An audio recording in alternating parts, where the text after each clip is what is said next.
Madame, Monsieur, bonsoir. Merci de nous prêter attention à la ligne de l'actualité de ce mardi 6 août. Des mandats d'arrêt internationaux contre l'ancien ministre de la Défense nationale, Khaled Nazar, son fils Lotfi Nazar, Belhamdine Farid. Les détails dans ce journal et les explications avec l'invité de ce 19h. L'Algérie plaide pour la coordination et l'intensification des efforts des États africains lors de la 10e conférence annuelle des présidents des parlements africains. Les détails dans ce journal.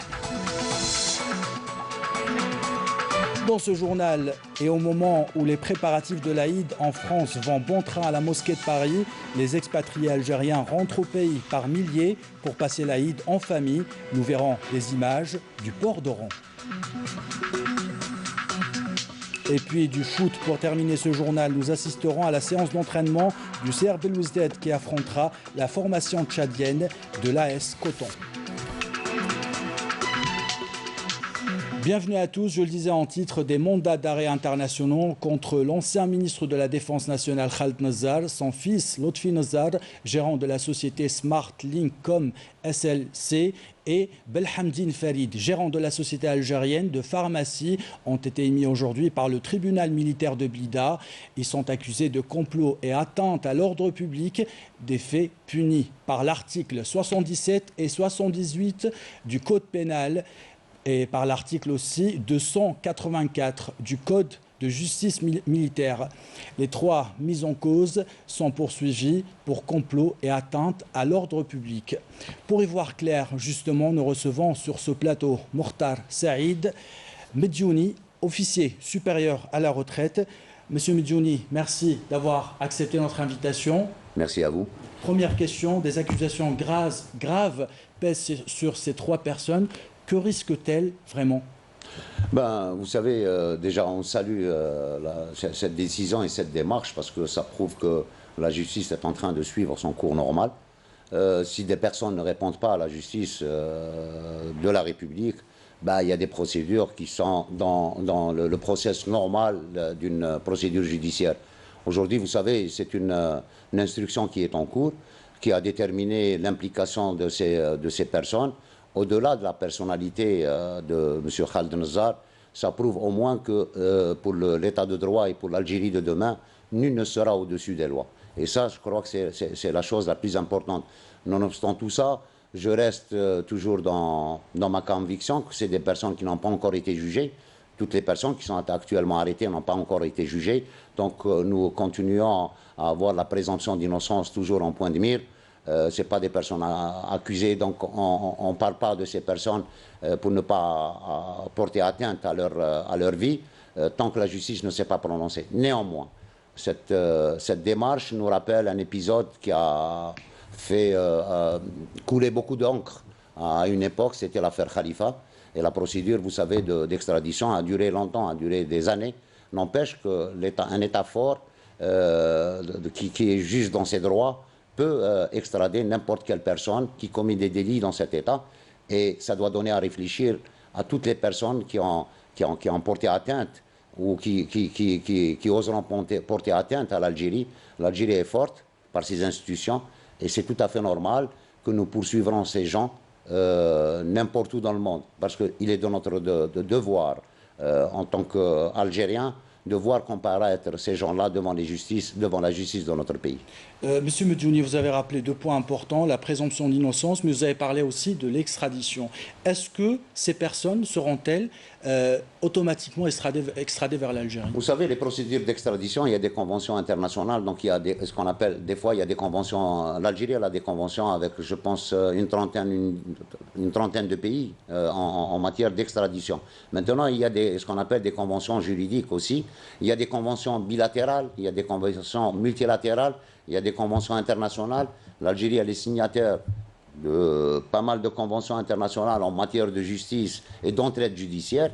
Et je pense que ces personnes, au vu du dossier qui est présenté par la justice militaire algérienne, la procédure va être entamée et ces gens-là comparaîtront un jour devant la justice militaire de ce pays. Vous avez parlé de l'indépendance de la justice aussi. Nul n'est au-dessus des lois. Aujourd'hui, certains parlent de l'accélération du processus judiciaire, le travail de la justice. Pour vous, c'est une procédure normale? Non, moi je ne vois pas une accélération, je vois une procédure normale. D'ailleurs, monsieur le chef d'état-major de l'armée nationale populaire a, dès le début du Hirak, et c'était l'une des revendications du Hirak, à ce qu'il y ait une justice pour tous. Et ça prouve que tous les citoyens sont des justiciables devant la justice. Il n'y a pas de différence entre telle ou telle personne. Donc moi je pense que les procédures sont engagées, les enquêtes sont en cours.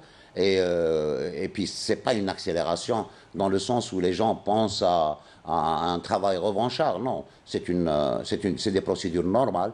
C'est des atteintes à la sûreté de l'État, c'est des atteintes à l'ordre public, c'est des atteintes aux finances de ce pays. Je parle de toutes les affaires qui sont en cours devant la justice civile aussi. Donc voilà, il est temps que les Algériens croient en leur justice. Et c'est ça justement pour déclencher le manque de confiance qui a régné pendant des années. Je crois que ces procédures-là, et au-delà de la personnalité des gens, va enclencher un esprit de... On va renouer, si vous voulez, le contact de confiance entre le gouvernement, les autorités et leur peuple. Donc je pense que c'est une procédure normale. On va voir dans les semaines qui vont venir que la justice sera intransigeante parce qu'aujourd'hui, les magistrats se sont libérés, les magistrats font leur travail en toute sérénité et il n'y a aucune intervention dans le travail de la justice. Et je pense que c'est le début d'un état de droit parce que tout ce qui s'est passé du 22 février à ce jour, c'est pour aller vers un état de droit où la justice sera pour tout le monde.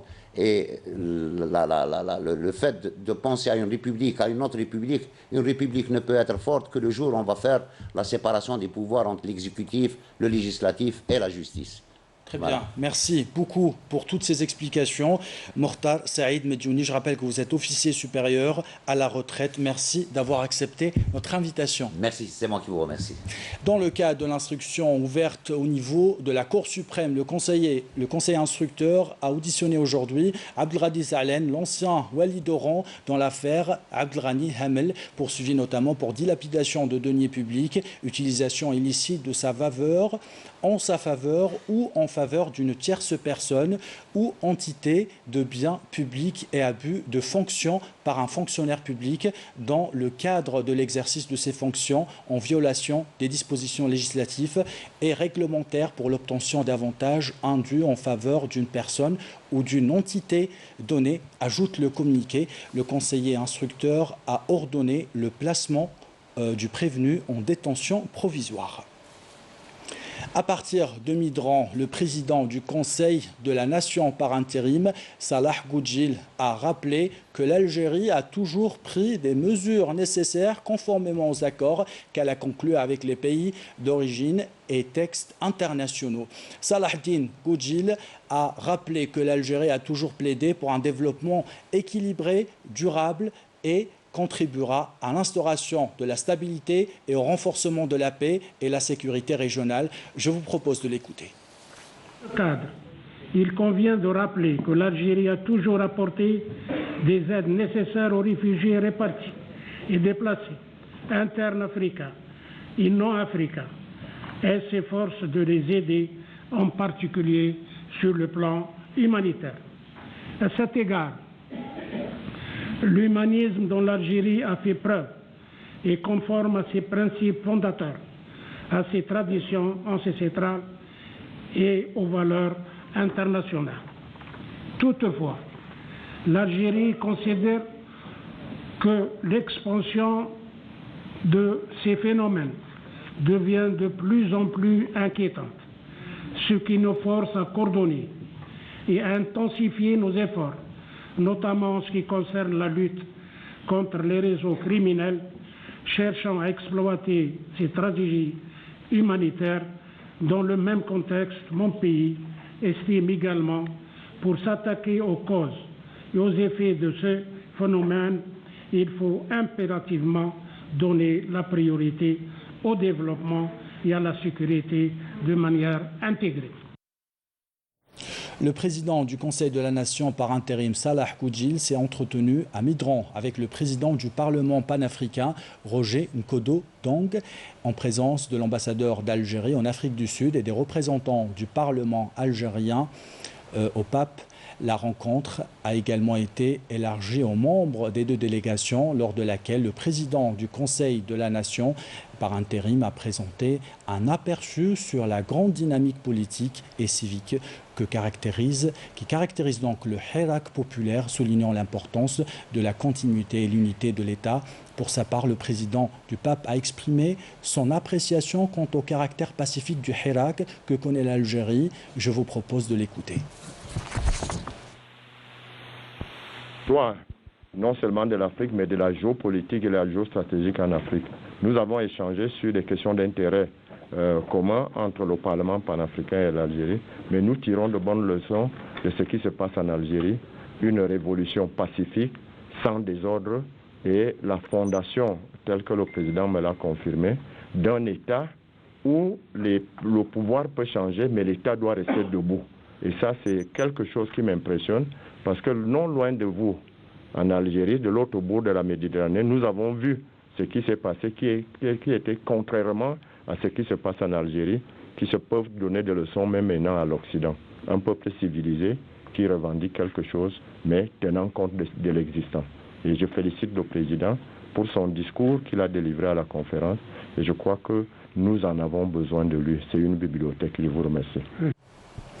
Lors d'une réunion d'évaluation des opérations relatives à la saison estivale et la lutte contre les feux de forêt tenue au siège de la Direction générale de la protection civile, le ministre de l'Intérieur et des collectivités locales et de l'aménagement du territoire, Salahdine Dahmoun, a appelé mardi donc à renforcer la coordination entre la protection civile et l'agence spatiale algérienne en matière de gestion de catastrophes naturelles, notamment les feux de forêt, pour les prévenir et les maîtriser rapidement. Dans ce cadre, le ministre a fait savoir que le gouvernement a participé ou a anticipé plutôt une campagne de prévention contre les feux de forêt à travers la commission multisectorielle et convenu de doter chaque wilaya d'une colonne mobile, précisant que la wilaya de Tizi Ouzou dispose actuellement de 2 colonnes mobiles.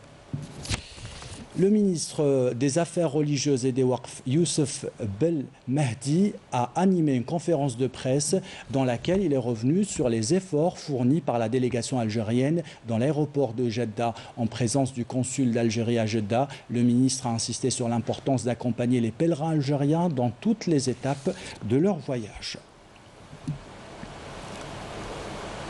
On vous parle depuis quelques jours des préparatifs de Eid al-Adha en Algérie. Nous allons en France où la mosquée de Paris veille à désigner des sacrificateurs. Une trentaine d'abattoirs temporaires sont agréés pour répondre aux demandes des Algériens et des musulmans de France. Les bouchers à Barbès se préparent aussi. Hassina Zoubiri était sur place. Elle revient avec ce reportage. À l'approche de l'Eid al-Adha 2019, la Grande Mosquée de Paris travaille d'arrache-pied pour assurer le bon déroulement de cette fête et satisfaire la communauté algérienne, notamment les familles qui n'ont pas la chance de fêter l'Eid en Algérie en cette période de vacances. Une trentaine d'abattoirs temporaires ont été agréés en France pour procéder à l'abattage des moutons. Le sacrificateur doit obtenir le certificat de compétence de bien-être animal. Donc sans ce certificat, le vétérinaire qui est au sein de l'abattoir peut donner une pénalité au directeur de l'abattoir parce que le sacrificateur n'a pas ce CCPA, certificat de compétence de protection animale. Donc le sacrificateur, non seulement qu'il doit être musulman, il doit obtenir ce certificat de compétence de protection animale. Parce qu'ici en France, il y a plusieurs associations, donc parmi ces associations L214, qui sont contre l'abattage rituel. Et nous, les musulmans, notamment, à savoir la Grande Mosquée de Paris, on défend corps et âme l'abattage rituel. De nombreuses boucheries situées à Barbès, gérées par des Algériens, se sont préparées pour répondre à la demande de leurs clients. Moi, je travaille avec un abattoir, il y a à peu près 70 km. C'est un abattoir halal avec le cachet de la mosquée de Paris et tout ça. C'est vraiment 100% halal. Et comme on fait avec les clients, la veille de l'Aïd, les clients ils viennent avant la veille de l'Aïd, ils viennent après 3-4 jours, une semaine. Ils viennent, ils commandent, ils payent, ils laissent leur numéro. Comme ça, le jour de l'Aïd, l'après-midi, ils récupèrent leurs animaux. Comme chaque année, la demande augmente en cette période de fête. Toujours, on fait par exemple, on ramène 10 agneaux de plus. Si par exemple, il y a des retardataires, il y a des clients qui par exemple, ils n'ont pas le temps pour commander tout ça. Moi, je ramène toujours 10 agneaux ou 15 agneaux de plus. Comme ça, s'il y a quelqu'un qui ne l'a pas commandé, je vais le vendre tout de suite. Il prend son agneau tout de suite. Voilà. Sinon, le reste, je le coupe pour l'étalage. Parce qu'il y a des gens qui ne peuvent pas acheter un agneau entier, ils prennent des côtelettes, des égouts et tout ça. Pour la certification halal, les 3 grandes mosquées, celle de Paris, d'Evry ainsi que celle de Lyon, désignent des sacrificateurs, c'est-à-dire des personnes chargées d'égorger l'animal en respectant les rituels religieux. Et justement, vous êtes nombreux à faire le déplacement en Algérie pour passer Eid al-Adha en famille. Des centaines de nos expatriés posent leurs valises dans le port d'Oran. Ils viennent de France, d'Espagne. Pour faciliter leur débarquement, les autorités mettent les bouchées doubles. Les détails avec Naïma Chekchek. Plus de 1200 voyageurs parmi la communauté algérienne à l'étranger sont arrivés au port d'Oran pour passer la fête de l'Aïd dans le pays. Nous venons d'Espagne. Ici, l'Aïd, ça ne peut pas être comme là-bas. Et alhamdoulilah, les formalités ont été rapides. Cela a pris même pas 20 minutes. Nous sommes venus de France pour passer l'Aïd avec la famille. Un travail des services sécuritaires très souple et des satisfactions dûment affichées de la part de nos voyageurs. Nous avons une section spéciale qui effectue à bord des procédures policières. Ceci pour faciliter le débarquement et qu'il se déroule en un temps très court. Nous voulons présenter les meilleurs services aux citoyens afin qu'ils se sentent à l'aise. Ce sont des procédures édictées par la Direction générale de la Sûreté nationale au niveau de tous les aéroports et ports, y compris le port d'Oran. Des procédures facilitatrices qui ravissent des revenants dans le port d'attache et leur pays, l'Algérie. Le ministre de l'Agriculture, du Développement rural et de la Pêche en visite à Guelma s'est enquis sur place de la production de la tomate et a fait halte à Belkhir où des silos à grains ont été réalisés. Selm Kasser. La production de la tomate a marqué une hausse substantielle dans la wilaya de Guelma, avec une production dont la moitié, 100 000 tonnes, sont destinées à la transformation en tomates de conserve, dont 5 unités qui transforment 10 000 tonnes de tomates quotidiennement. Le ministre va encourager la production de tomates industrielles en favorisant l'irrigation afin d'arriver à une production nationale de 850 000 tonnes. Nous produisons actuellement 40 000 tonnes jour. Nous sommes rassurés pour la transformation de la tomate. Nous allons arriver cette année à une production de 850 000 tonnes de tomates qui vont être transformées en tomates de conserve, pour arriver à une production finale de 140 000 tonnes qui vont répondre à la demande nationale. Et nous allons travailler plus pour exporter. Le ministre du secteur a en outre marqué une halte au niveau de la région de Belkhir où des silos à grains ont été réalisés ainsi qu'un complexe de stockage à Bouchegouf et dont les travaux ont été achevés. Malheureusement, ces lieux restent insuffisants pour tout stocker. Des quantités ont été dirigées vers d'autres silos des autres wilayas. L'État a pris des dispositions pour activer la réalisation de silos afin d'être prêt pour les saisons à venir, notamment cette année, où on a enregistré des quantités historiques qui ont été stockées.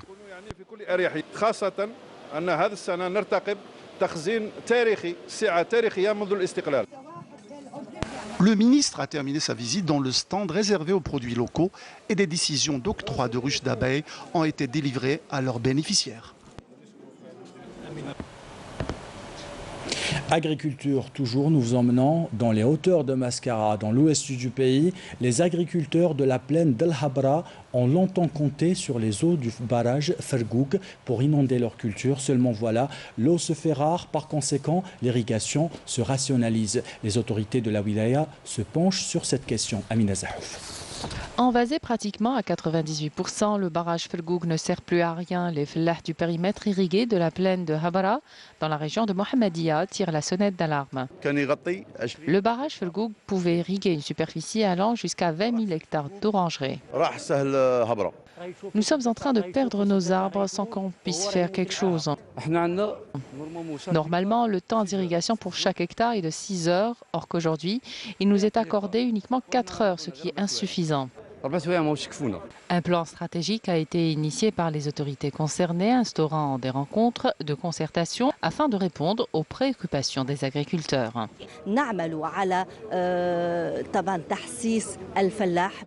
Notre travail consiste en la vulgarisation de l'utilisation des techniques modernes d'irrigation dans le domaine agricole, ce qui va permettre certainement l'extension des superficies irriguées.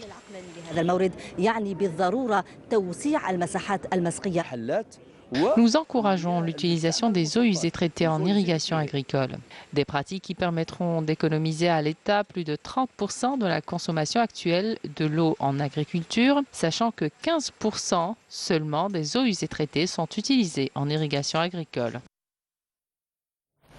Dans l'actualité de ce mardi, un incendie s'est déclaré cet après-midi du côté de Bebzouara Alger à l'établissement de développement des espaces verts. L'incendie s'est déclenché au moment où des employés essayaient de se débarrasser de certains déchets. La protection civile a dû intervenir pour l'éteindre. La prudence reste de mise, donc surtout en cette période de grande chaleur.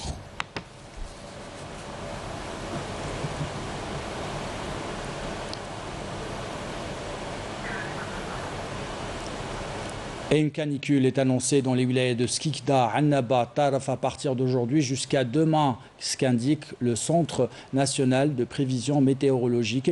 Les wilayas concernés par cette canicule sont placés au niveau de vigilance orange, où les températures prévues atteindront ou dépasseront localement les 40 degrés Celsius. La validité de ce bulletin s'étalera jusqu'à demain 21h. Toutes les informations supplémentaires sur le site www.meteo.dz. Dans le cadre de la lutte contre la criminalité organisée, un détachement de l'AMP a appréhendé hier à Tamanrasset 6 orpailleurs et saisi 4 groupes électrogènes, 2 véhicules tout-terrain et 2 broyeurs de pierre. Par ailleurs, des gardes-côtes ont intercepté à Ain Timouchent 30 kg de kif traités et mis à échec à Ain Timouchent et Annaba des tentatives d'immigration clandestine de 40 personnes qui étaient à bord d'embarcations de construction artisanale. Fin de ce communiqué. Dans un autre communiqué, le ministère des Affaires étrangères a indiqué que l'Algérie condamne avec force l'attentat terroriste survenu dimanche dans le périmètre de l'Institut national du cancer au Caire, ayant fait un grand nombre de victimes innocentes à la mémoire desquelles nous nous inclinons tout en souhaitant prompt rétablissement aux blessés. En cette dure épreuve, l'Algérie exprime sa solidarité avec le gouvernement et le peuple égyptien frère et présente aux familles des victimes donc ses condoléances les plus attristées, ajoute le même communiqué. Direction les territoires saints de l'islam pour vous parler d'une exposition rare et précieuse. Elle émerveille les pèlerins venus du monde entier. On y découvre des pièces uniques comme la première porte de la Kaaba. D'autres pièces remontent au Xe siècle de l'Hégire. Le reportage sur place de Khadija Tahar Abbas, commentaire signé Camilla Mellel. La visite du musée d'Al-Haramayn al-Sharifayn s'impose pour tout pèlerin car il constitue l'endroit idéal pour découvrir et rafraîchir ses connaissances relatives à l'histoire de la ville de la Mecque. Je visite ce musée pour la première fois. Je suis sincèrement subjuguée et émerveillée par tous ces objets, surtout en voyant les premières marches de la Kaaba fabriquées en bois.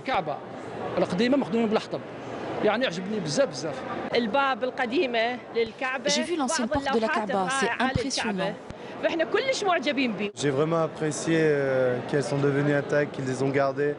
Je ne comprends pas comment ils ont pu garder autant de pièces sans qu'elles ont disparu. J'aime bien qu'il y ait eu un musée comme ça. En plus, il est récent et pareil, avant il n'y était pas.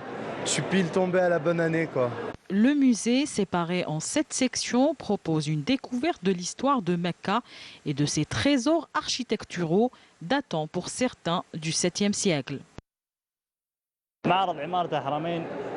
Ce musée comporte des pièces archéologiques qui remontent à la première ère saoudienne, ainsi qu'une maquette représentant l'extension de l'Haram al-Makki al-Sharif durant la période du roi Abdallah. Vous trouverez dans ce musée 7 pièces, dont la salle d'accueil, une salle de la Kaaba et une autre pour sa kiswa.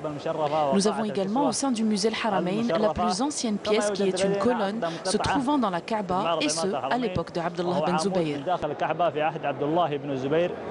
De nombreuses découvertes sont donc à faire à l'intérieur de ce musée dédié aux pèlerins curieux qui s'intéressent à l'imposant héritage islamique. Retour en Algérie, nous vous emmenons à Tness découvrir les soirées estivales sur place. Malgré le manque des activités culturelles, les estivants se contentent de quelques soirées andalouses après un bon dîner en plein air. Hicham Daou.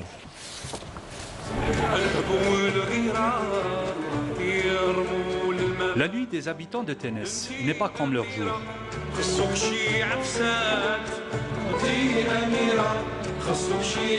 La plupart des familles se rassemblent autour des placettes de front de mer. Le manque flagrant des infrastructures d'accueil dans cette région, réputée par ses richesses naturelles et historiques, n'a pas empêché les visiteurs de cette ville à venir découvrir et admirer ces lieux.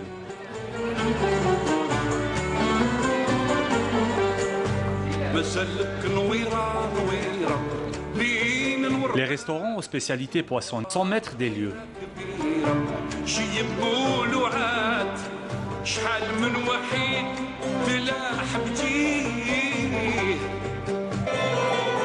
Les associations qui activent dans le domaine culturel se font très rares dans cette ville de Ténès.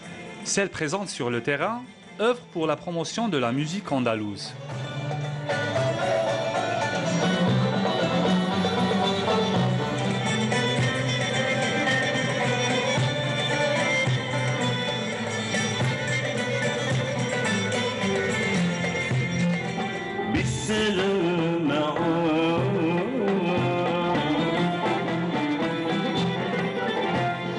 Je pense que la musique andalouse, c'est un voyage au monde de repos de l'âme. On parle c'est très reposant pour le moral. Après, quand on est des fois épuisé, des fois c'est le surmenage, c'est tout, ça nous aide à nous détendre un peu.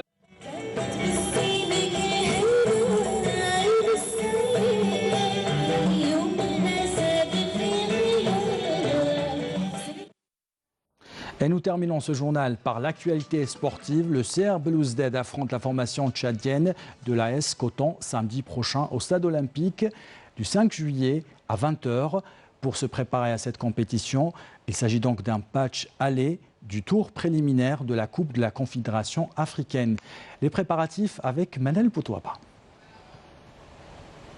Pour les joueurs du Shabab Riyadi de Belouizdad qui préparent leur entrée en force dans le tour préliminaire de la Coupe de la Confédération africaine de football, l'entraîneur Abdelkader Amrani a mis en place pour l'occasion un programme spécial pour une bonne préparation de ses joueurs à entrer en compétition. Cette saison devrait être meilleure que les précédentes. Les problèmes financiers ne se posent plus car le groupe Madar a mis à notre disposition tous les moyens nécessaires. De nouveaux joueurs ont rejoint l'équipe, ce qui leur permettra d'acquérir de l'expérience et élever le niveau. La préparation se passe dans d'excellentes conditions. Nous avons commencé les entraînements le 1er juillet dernier jusqu'à aujourd'hui avec plus de 45 séances d'entraînement.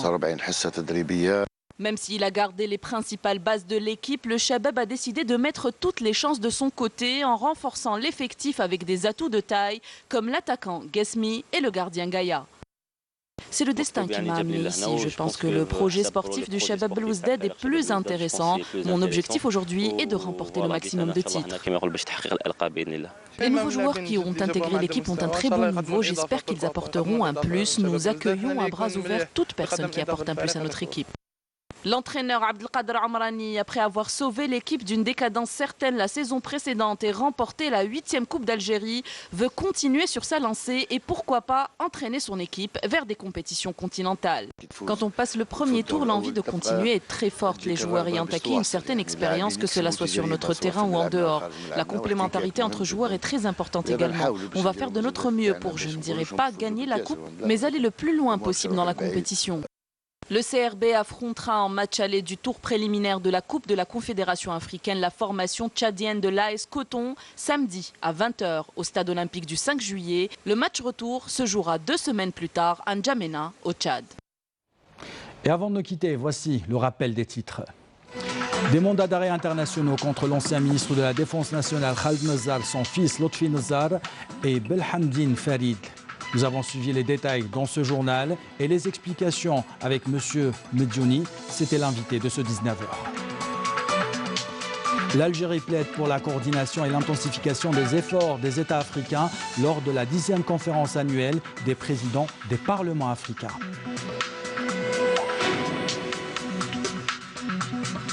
Et au moment où les préparatifs de l'Aïd en France vont bon train à la mosquée de Paris, les expatriés algériens rentrent au pays par milliers pour passer l'Aïd en famille. Nous avons suivi les images du port d'Oran. Et nous avons terminé donc ce journal avec du sport. Nous avons assisté à la séance d'entraînement du CR Belouizdad qui affronte la formation tchadienne de l'AS Coton. C'est la fin de ce journal. L'équipe de la rédaction qui l'a préparé et l'équipe technique qui l'a réalisé vous remercie de l'avoir suivi. En bas de votre écran, les adresses web pour le replay de nos programmes. Demain, midi, vous retrouvez Nejma Harish. Belle soirée à tous.